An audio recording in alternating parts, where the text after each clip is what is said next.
মাননীয় মুখ্যমন্ত্ৰী ডাঙৰীয়াই মৰিগাঁও জিলাখনৰ অভিভাৱক মন্ত্ৰী হিচাপে মোক দায়িত্ব প্ৰদান কৰিছিল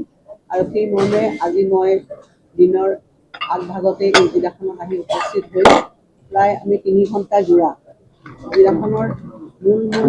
যিবিলাক উন্নয়নমূলক কাম কাজবিলাক আছে বা আঁচনিবোৰ আছে লগতে বিভাগবোৰ আছে আমি বিধায়ক মহোদয়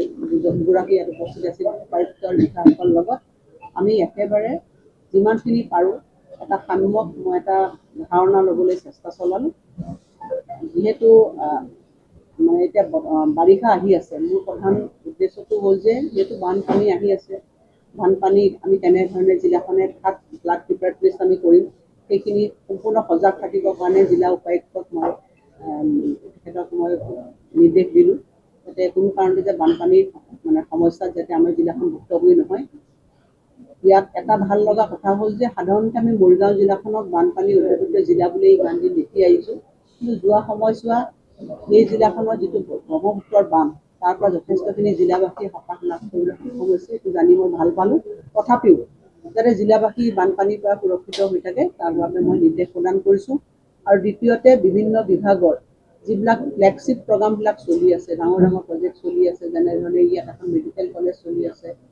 এই মেডিকেল কলেজৰ যাতে কাম কাজবিলাক পূৰ্ণাংগ গতিত যাতে পূৰ্ণগতিত চলি থাকে সোনকালে যাতে আমি ৰাইজক বটাব পাৰোঁ মুখ্যমন্ত্ৰী ডাঙৰীয়াৰ হাতেৰে তাৰ বাবে মই ব্যৱস্থা গ্ৰহণ কৰিবৰ কাৰণে আমি বিষয়াসকলক মই দায়িত্ব দিছোঁ আৰু যিমান স্কিম ইয়াত অনগয়িং স্কিমবিলাক চলি আছে যাতে সময়ৰ আগতে যাতে সেই কামবিলাক সম্পূৰ্ণ কৰিব পাৰে সেইখিনি তেনেধৰণে নিৰ্দেশ দিছোঁ আৰু বিভিন্ন ধৰণৰ কল্যাণকামী আঁচনিবিলাকো মই চালোঁ আমি ৰিভিউ কৰিলোঁ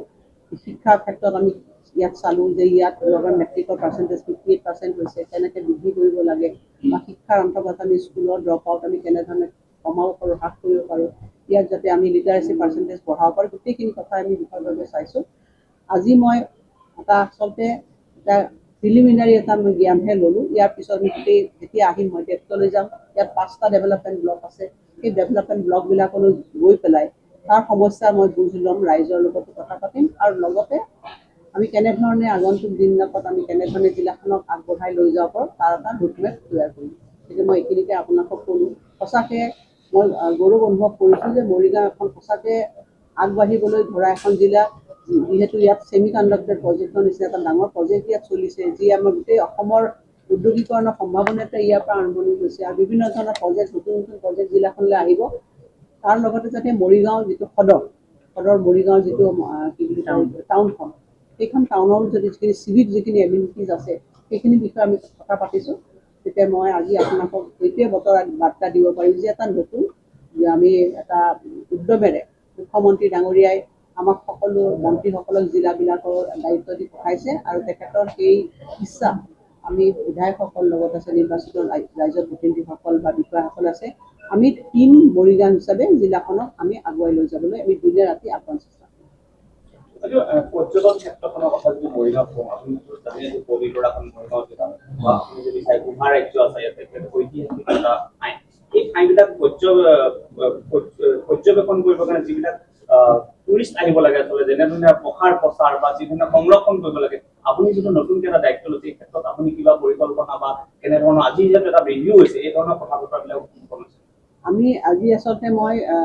থুলমূলকৈ গোটেইখিনি কথাখিনি এনে নাপছে কথাখিনি পাতিছোঁ কাৰণ গোটেই জিলাখনে দেখিছে আপোনালোকে নহয় আমি সকলোৱে প্ৰত্যক্ষ কৰিছোঁ যে গোটেই জিলাখনে আচলতে ইয়াত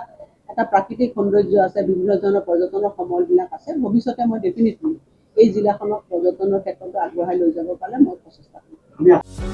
যিকোনো খবৰৰ বাবে যোগাযোগ কৰক আমাৰ এই নম্বৰত 9181 307 2221